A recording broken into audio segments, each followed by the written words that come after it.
Bonjour et bienvenue dans mon podcast. Après avoir parlé de mon voyage en Amérique latine sur ma chaîne YouTube, j'ai souhaité mettre à l'honneur des francophones qui vivent ou ont vécu dans les villes que j'ai visitées. J'espère que leurs parcours vous inspireront au quotidien et vous permettront de vous lancer à votre tour. Retrouvez-moi très vite sur le blog et la chaîne YouTube ou sur mon compte Instagram Rencontrons le monde.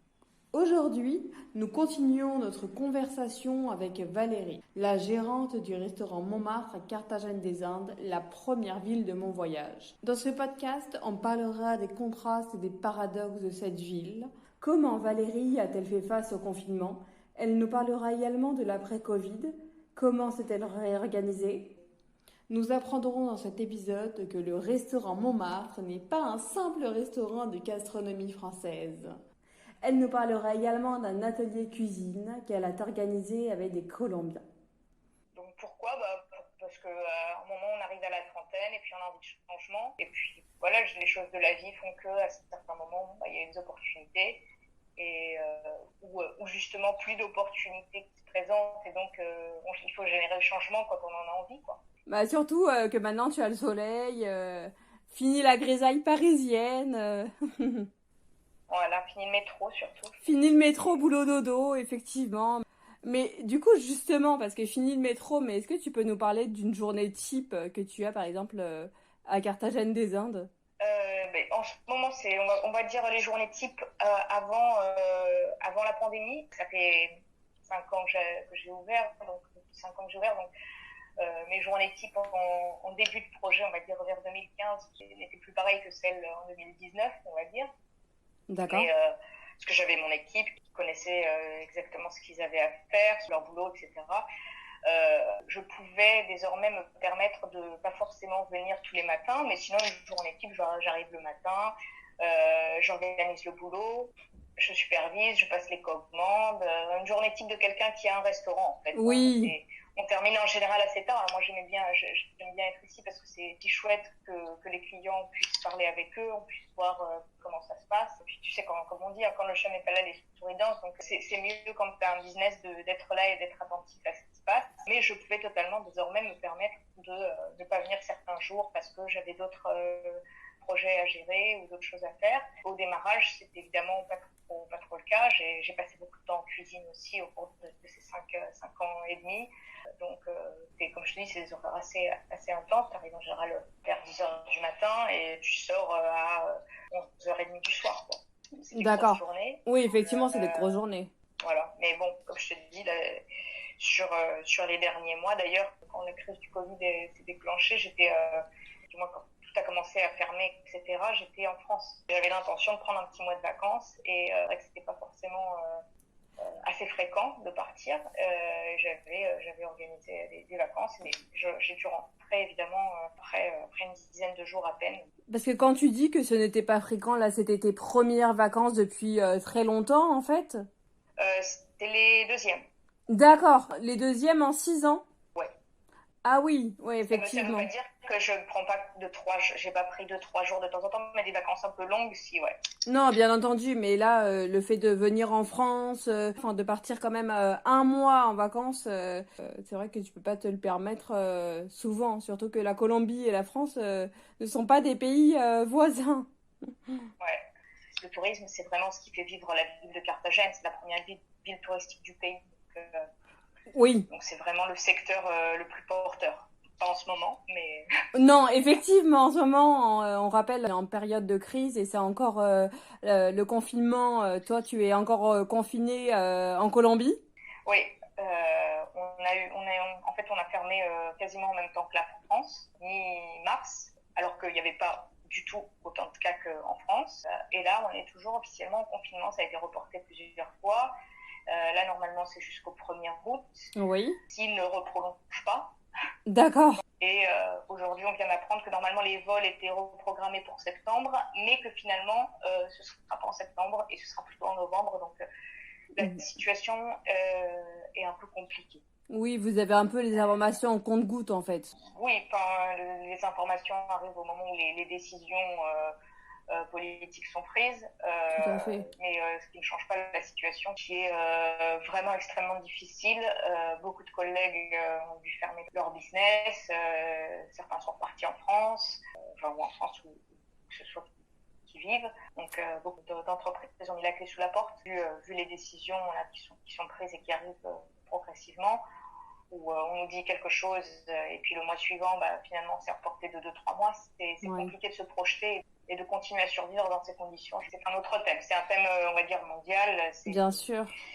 Qu'on soit en Colombie ou n'importe où, c'est la même difficulté. Mais disons que ça se prolonge un peu plus en Colombie que, par exemple, en Europe. Vous restez justement, on parlait avec des amis ce matin, on partageait des photos de nos potes qui sont en vacances, sans masque, comme si de rien n'était. Donc, effectivement, on n'est pas en train de vivre les mêmes réalités, quoi.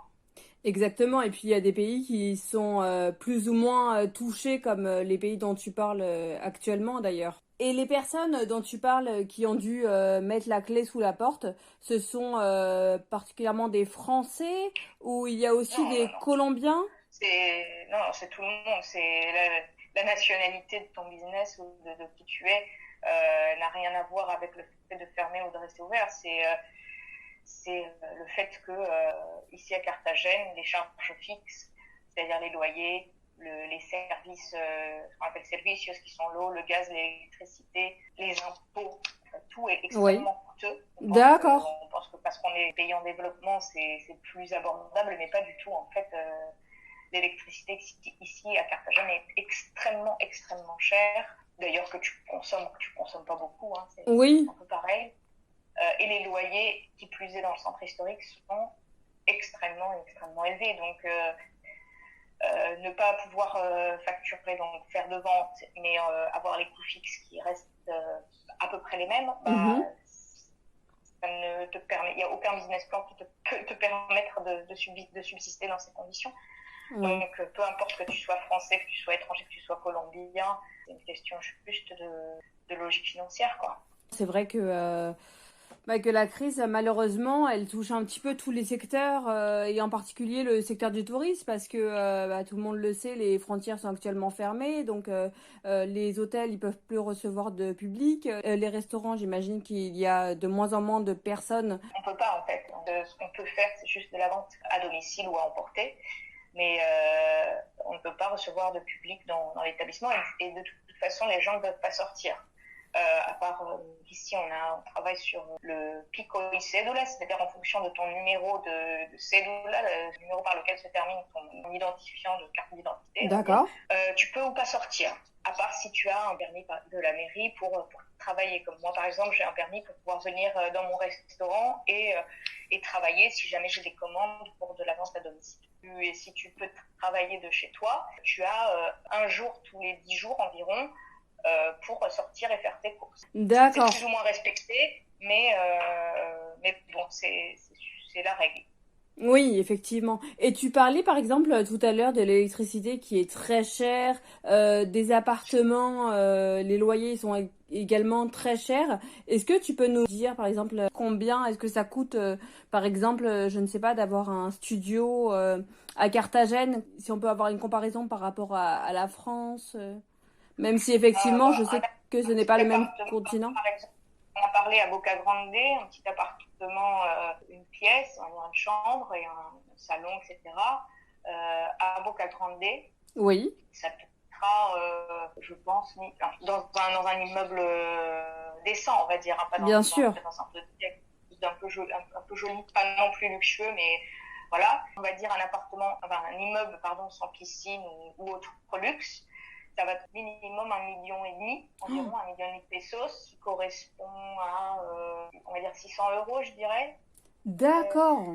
Voilà, 600 €. À ça, il faut que tu rajoutes les services, donc l'eau, le gaz, l'électricité, qui dans la zone, c'est Estrato 6, donc c'est les zones les plus chères, où tu payes plus parce que c'est les zones les plus chères de toute façon en service. Donc, d'accord. La facture d'électricité, en fonction de comment tu utilises ton air conditionné aussi. Il faut minimum compter, si tu n'utilises pas beaucoup l'air conditionné, 120 000 pesos, ce qui te fait 50 €. Oui. Voilà, on va dire, et l'eau qui est extrêmement chère, la facture d'eau qui englobe aussi d'autres choses, la collecte des poubelles, etc. La facture d'eau englobe d'autres choses. Moi, je vis seule et elle arrive pour plus de 200 000 pesos, donc ça fait, 100 000 pesos, ça fait 30 € à peu près pour l'eau. Pour l'électricité, l'eau à 200, ça te fait du 60 € à peu près. D'accord. Le gaz n'arrive pas cher.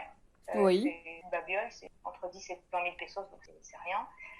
3-4 €, voilà. C'est vraiment très, très, très hétéroclite. Hein. Oui, bien sûr. Un jour, je parlais avec mes parents qui me demandaient combien je payais d'électricité dans le restaurant. Là, en ce moment, tu vois, j'utilise pas du tout les airs conditionnés. La facture arrive pour à peu près la moitié de ce qu'elle arrivait quand j'étais en fonctionnement. Elle arrive pour quasiment 700 000 pesos, ce qui fait quasiment 200 €. Et tout ça, c'est pour un seul mois? Pour un seul mois, voilà. En plus, le service n'est pas forcément fou. Il y a des coupures de courant assez fréquemment. Là, pour le coup, c'est un des gros points négatifs, je dirais, du coup des services publics et du logement de manière générale. Il faut avoir les moyens quand même. Pour 200 €, c'est ce que tu payes peut-être sur l'année en électricité chez toi. Oui, voilà. Et si c'est un mois. Exactement, parce que justement, on aurait pu penser, comme c'est en Amérique latine, en Colombie, que c'est moins cher que la France, mais en fin de compte, ça revient à peu près à la même chose, d'après ce que je comprends. Ah oui, non, comme je te dis, s'il y a des choses on a peut-être des fausses idées avant de venir, c'est que oui, les loyers, si tu vis dans des bonnes zones et si tu es dans des bonnes zones, on va dire dans des zones plus safe, un peu plus, on va dire touristiques, un peu plus, il y a un peu plus de communautés étrangères, etc. Dans les zones trop populaires, on va dire, oui, les loyers sont chers et les services publics au gaz et électricité sont chers. Oui, et puis j'imagine que les expatriés vont plutôt privilégier une zone safe plutôt qu'une zone un peu populaire, effectivement. Oui, Donc, oui, bien entendu. Mais donc du coup, le prix, d'après ce que je comprends, en fait, il dépend des quartiers où tu habites. Voilà, le prix de la facture est indexé sur le estrato, donc la strate, on va dire divisé en 6 strates. Strato 1, c'est vraiment les quartiers les plus pauvres. D'accord. Et strato 6, c'est les quartiers les plus riches. D'accord. Et donc, si tu es strato 6, donc pour une même consommation, tu paieras beaucoup plus cher que si tu es en strato 1. Ah oui, donc ça c'est super intéressant de le dire parce que effectivement en France ça ne fonctionne pas du tout de la même façon, ça fonctionne plutôt selon les villes, selon les régions. Et alors que là, ça fonctionne vraiment selon le quartier, si jamais tu es dans un quartier en fait plus ou moins aisé en fait. Voilà. Et puis en France, ça fonctionne aussi en fonction de ton fournisseur de service.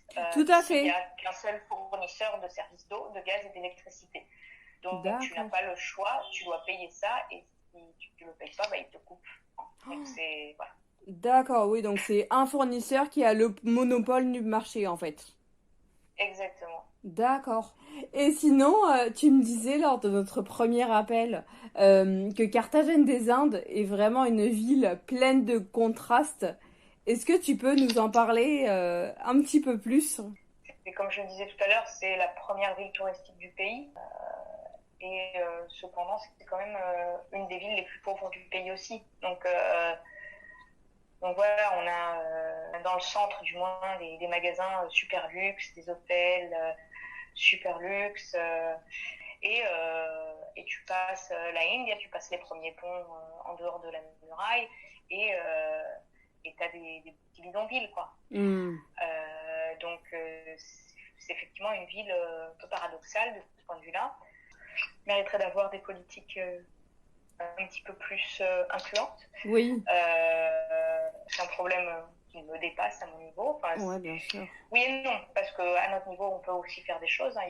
C'est aussi une ville où il y a beaucoup sur la côte nord du pays, là où on est, il y a beaucoup de populations afrodescendientes, donc des populations noires. C'était un port de traite des Noirs, historiquement, à l'époque de la colonisation. C'était un port où arrivaient tous les esclaves, qui ont d'ailleurs aidé à construire la ville, qui ont construit la ville. Donc il y a un métissage assez important important ici.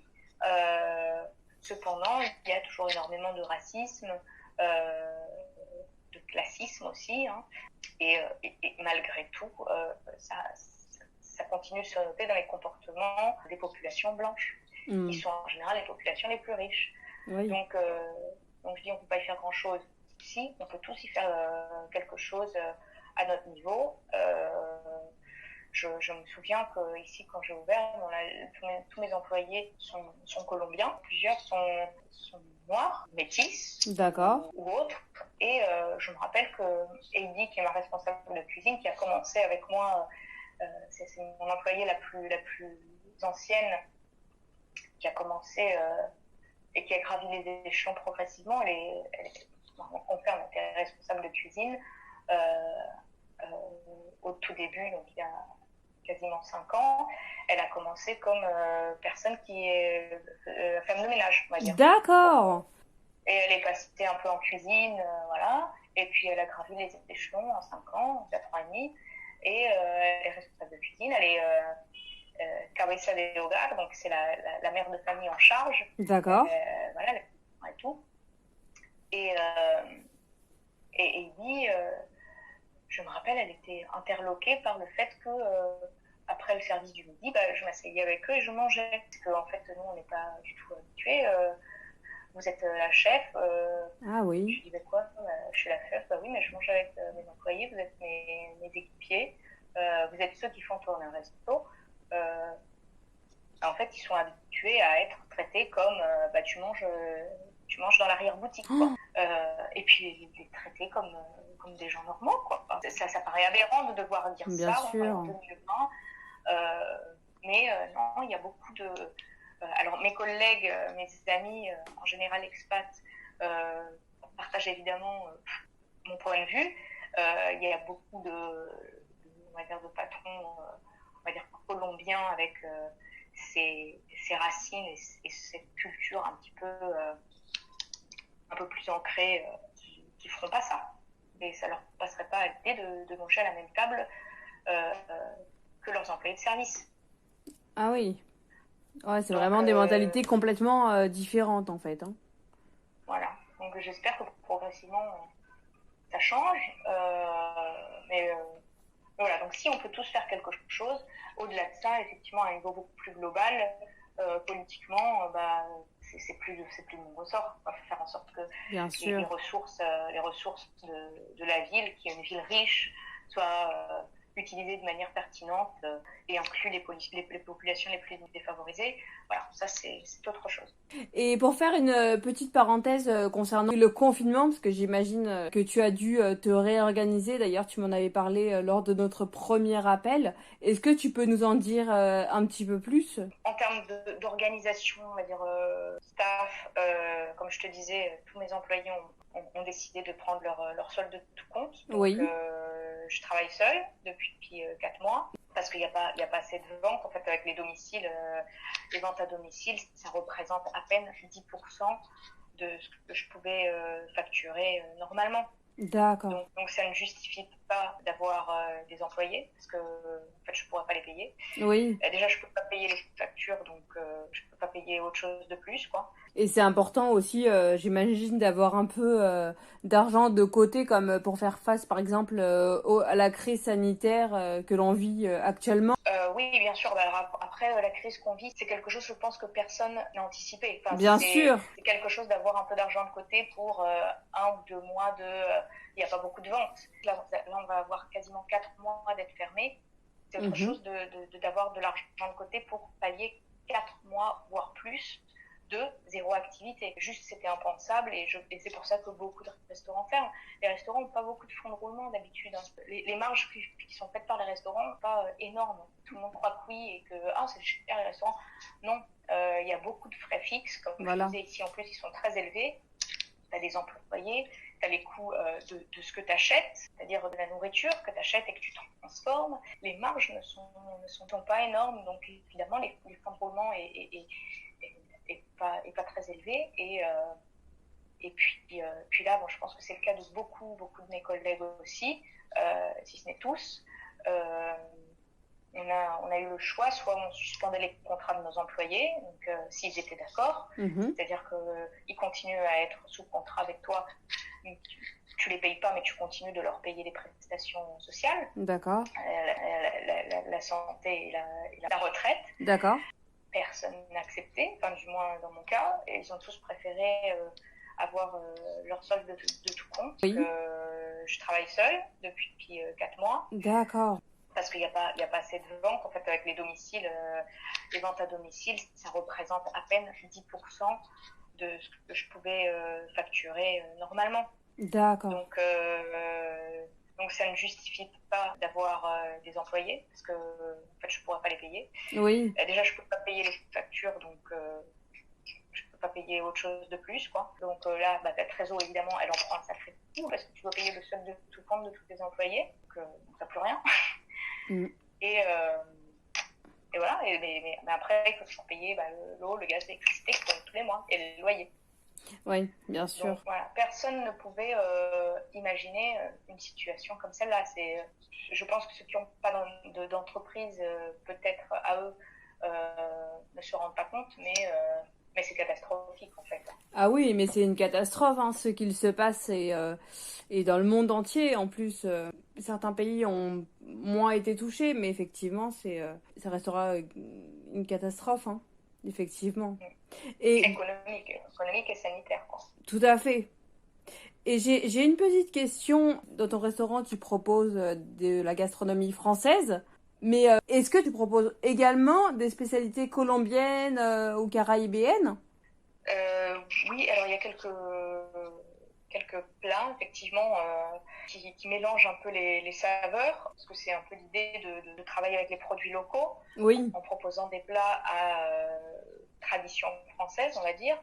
Par exemple, on a une terrine de campagne qui est accompagnée d'une petite sauce de corozo. Le corozo, c'est un fruit local qui ressemble un petit peu en termes de goût au raisin. D'accord. On fait le bœuf bourguignon, mais au lieu de le cuisiner dans du vin traditionnel rouge, on le fait aussi cuire dans du vin de corozo, de ce même fruit. Qu'est-ce qu'on a d'autre? Après, j'ai des plats vraiment beaucoup plus d'ici. Des Caraïbes. Oui. Voilà, caribéens, par exemple, les camarones à la créole, donc c'est des crevettes à la créole, un ceviche, parce que ça ne peut pas manquer quand on est ici avec la chaleur. Qu'est-ce qu'il y a d'autre intéressant? On sert un confit de canard accompagné d'un petit guacamole. C'est assez surprenant, mais j'en suis surpris, mais tout le monde tous ceux qui l'ont goûté pour l'instant ont beaucoup aimé la combinaison. Voilà, après on fait des choses beaucoup plus traditionnelles, le cordon bleu, où là on fait pas forcément un mélange. Voilà, je fais un qui a beaucoup de succès, c'est le camembert en pâte feuilletée, et je mets un petit chutney à la mangue à l'intérieur, donc c'est le côté un petit peu tropical. D'accord. Voilà, donc j'essaie de faire des combinaisons un petit peu franco-caribe. Intéressant. Voilà. Et comment sont accueillis les plats un peu atypiques par les Français? Parce que j'imagine qu'il y a beaucoup de Français qui viennent dans ton restaurant. Oui, il y en a beaucoup, évidemment, mais bien. En général, ils sont contents de trouver des plats un petit peu, surtout quand ça fait quelques semaines qu'ils sont là, des plats ou des choses un petit peu réconfortantes. Par exemple, un gratin dauphinois, une ratatouille, la terrine, voilà. Du pain. Effectivement, on n'en trouve pas. Enfin, le pain français, en tout cas, on le trouve pas vraiment en Amérique latine. C'est vrai. Donc, ils sont contents de retrouver des saveurs un peu plus proches d'eux. Oui. Et contents aussi de tester les mélanges qu'on peut proposer ici dans la cuisine qu'on fait. Est-ce que tu pourras nous partager quelques photos justement de tes plats, par exemple le bœuf bourguignon ou le pâté de campagne, enfin la terrine de campagne, excuse-moi. Ce sera intéressant de... Oui. Tu peux prendre sur nos réseaux sociaux, on est sur Instagram, Restaurante Montmartre. D'accord. Et sur Facebook, Montmartre.cartagena. D'accord. Et là, on poste J'ai assez régulièrement des photos, des plats, de l'équipe, même pas mal de choses déjà disponibles. D'accord. Et concernant le confinement, parce que j'imagine que tu as dû te réorganiser, d'ailleurs tu m'en avais parlé lors de notre premier appel, est-ce que tu peux nous en dire un petit peu plus? Bon, j'ai un peu adapté mon offre, donc j'ai à peu près tout ce que j'avais à la carte, je le repropose à emporter. Alors il y a des choses... il y a des choses non, par exemple, à part s'il y a vraiment une sollicitude exceptionnelle, j'ai plus le canard parce que pour moi, un magret envoyé à domicile, ça n'a pas de sens parce que ça remonte froid, il faut le recuisiner, c'est dégueu. Oui. Mais j'ai quelques plats, oui, que j'envoie comme ça, genre le cordon bleu, des choses un peu plus simples. J'ai quelques-unes de mes entrées aussi, par exemple la terrine, il n'y a pas de souci à envoyer ça par domicile. Et j'ai développé un peu plus les quiches qui sont pratiques, qui permettent à plusieurs personnes de manger un peu comme des pizzas, en fait, c'est Oui, des pizzas françaises, exactement.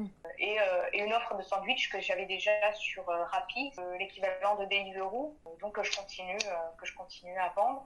Principalement, mes ventes, c'est du sandwich et de la quiche, des salades aussi, voilà. D'accord. Et en général, les personnes qui commandent, ce sont des personnes qui te connaissent déjà? Ouais. D'accord. En général, oui, j'ai envie de dire que plus de la moitié, facile, c'est des gens qui soit étaient déjà venus, je dirais quasiment 80% des commandes, c'est soit des gens qui sont déjà venus au resto quand on était ouvert, si, tous Oui, d'accord, ok. Mais parce que ceux qui me connaissent étaient déjà venus au resto, j'allais dire, ou ceux qui me connaissent, mais non, ils étaient déjà venus au resto, donc voilà. Donc oui, c'est des gens qui connaissent ce qu'on fait, et la plupart.